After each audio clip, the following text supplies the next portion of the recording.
नमस्कार दोस्तों, कैसे हैं आप लोग। स्वागत है मेरे YouTube चैनल देव केमिस्ट्री एजुकेशन पर।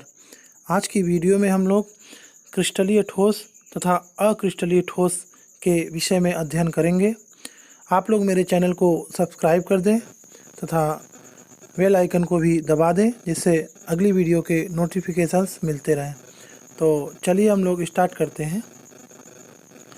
तो अवयवी कणों की व्यवस्था के आधार पर ठोस दो प्रकार के होते हैं।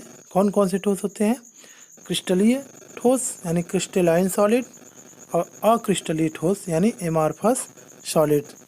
तो पहले हम लोग क्रिस्टलीय ठोस के विषय में बात करेंगे।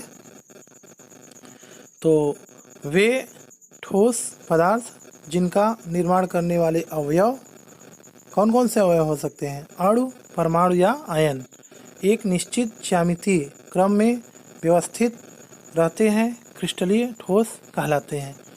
तो कहने का मतलब ये हुआ कि जो अवयव या घटक कण होंगे ठोस का निर्माण करने वाले, वो एक ऐसी व्यवस्था में व्यवस्थित हो जाएंगे कि एक ज्यामितीय आकृति आएगी, जैसे त्रिकोणीय, चतुष्फलकीय, ये सब आकृतियाँ होती हैं, वर्गाकार। तो इन आकृतियों में ये क्या होंगे? व्यवस्थित हो जाएंगे। तो इस प्रकार जो ठोस बनेगा उसको क्या कहेंगे? क्रिस्टलीय ठोस कहेंगे।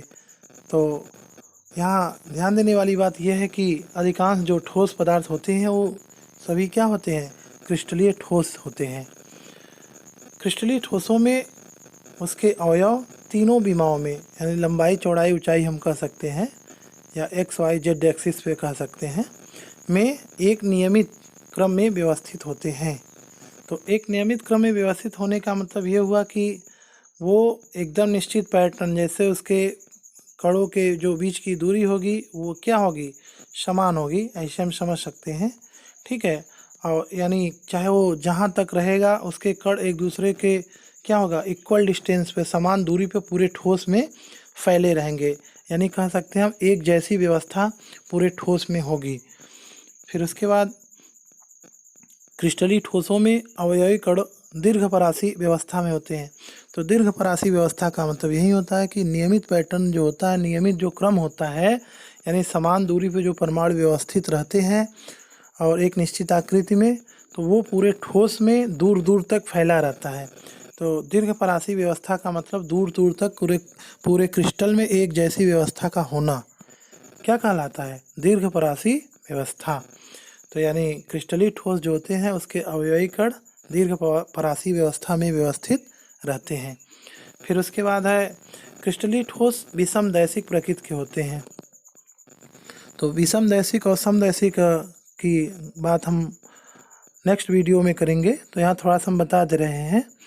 तो विषमदैशिक जो होते हैं, यानी जो भौतिक गुण होते हैं पदार्थों के, अगर सभी दिशाओं में समान न हो तो उसको हम क्या कहते हैं? ऐसे ठोस को हम क्या कह सकते हैं? विषमदैशिक ठोस। और इस गुण को क्या कहते हैं? विषमदैशिक गुण कहते हैं। तो यहाँ पे क्रिस्टलीय ठोस जो होता है वो विषमदैशिक प्रकृति का होता है। उसके बाद क्रिस्टलीय ठोसों के गलनांक निश्चित होते हैं। निश्चित का मतलब ये हुआ कि एक निश्चित बिंदु पर, जैसे अगर हमने कहा कि बर्फ़ है तो वो जल होता है, तो उसका गलनांक अगर 0 डिग्री सेल्सियस से ऊपर होता है, या और कोई पदार्थ है जो उसका गलनांक होगा एकदम फिक्स टेम्परेचर होगा, तो उसको हम कहते हैं निश्चित होते हैं। और जैसे अभी अक्रिस्टलीय ठोसों में बताएंगे तो उसका गलनांक एक रेंज में हो जाता है, तो अभी उसकी बात करेंगे।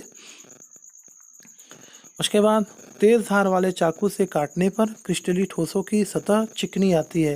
जैसे हम किसी चीज़ को काटते हैं जब, तो उसका सतह देखा जाता है, तो अगर वो क्रिस्टलीय ठोस हुआ तो उसका सतह कैसा आएगा? एकदम स्मूथ या चिकना रहेगा। उसके बाद क्रिस्टलीय ठोस वास्तविक ठोस होते हैं।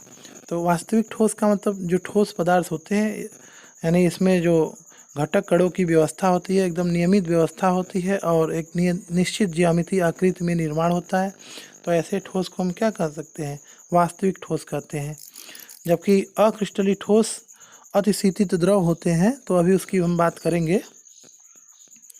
उसके बाद इसके हम कुछ एग्जाम्पल देख ले रहे हैं, जैसे ग्रेफाइट, हीरा यानी डायमंड, ये दोनों ही कार्बन के अपरूप हैं, दोनों ही क्रिस्टलीय ठोस होते हैं। उसके बाद है आगे कॉपर, सिल्वर, सोडियम क्लोराइड, ये सब भी क्या है, क्रिस्टलीय ठोस होते हैं। तो यहाँ हम चित्र में भी समझ सकते हैं क्रिस्टलीय ठोसों को। यहाँ हम देख सकते हैं कि जो घटक कण है इनकी व्यवस्था पूरे ठोस में एक जैसी है, यानी दूर दूर तक एक जैसी व्यवस्था में ये फैले हुए हैं, और घटक कण एक जैसे समान दूरी पर फैले हुए हैं।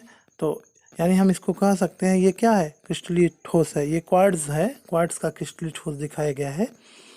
तो अब हम इसके बाद हम अक्रिस्टलीय ठोसों की बात करेंगे। तो अक्रिस्टलीय ठोस क्या होते हैं, एमार्फस सॉलिड। तो एमार्फस का मतलब होता है, इसका हिंदी होता है नो शेप, मतलब अंग्रेजी नो शेप होता है और हिंदी में उसको कह सकते हैं कोई आकृति का न होना। तो अक्रिस्टलीय का मतलब हम कह सकते हैं जिसकी कोई निश्चित आकृति न हो।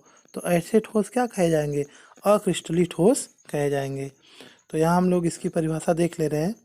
वे ठोस पदार्थ जिनमें अवयवी कण यानी अणु परमाणु आयन हो सकते हैं, ठीक है, की व्यवस्था की कोई निश्चित क्रम नहीं होता, क्या कहलाते हैं, अक्रिस्टलीय ठोस कहलाते हैं।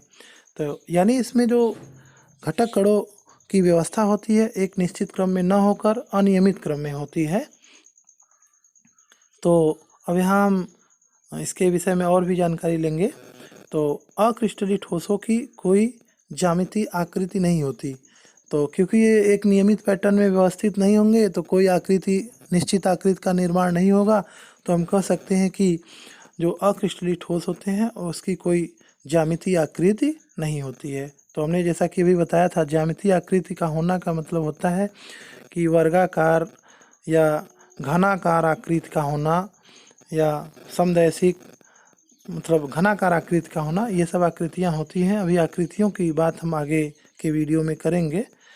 तो उसके बाद देखिए, अक्रिस्टलीय ठोस अतिशीतित द्रव होते हैं। तो द्रव का मतलब क्या होता है, जिसमें बहने का गुण होता है वो द्रव होते हैं, ठीक है। तो अतिशीतित द्रव इसको क्यों कहा जाता है, क्योंकि जैसे एग्जाम्पल से हम समझ सकते हैं, कांच जो होता है अगर बहुत पुराना बिल्डिंग है तो उसकी जो खिड़की में कांच लगा रहता है तो देखने में ये आता है कि ऊपर का कांच पतला हो गया है और नीचे का कांच मोटा हो गया है। तो ऐसा क्यों होता है, कांच में ऊपर के कांच से नीचे की तरफ कांच बहकर नीचे की तरफ आ जाता है, जिससे नीचे मोटा हो जाता है। तो यहाँ हम कह सकते हैं कि कांच एक प्रकार का अक्रिस्टलीय ठोस है और इसमें जो बहने का गुण आ गया है उसी को हम क्या कर सकते हैं, उसी के कारण हम क्या कहते हैं, अतिशीतित द्रव।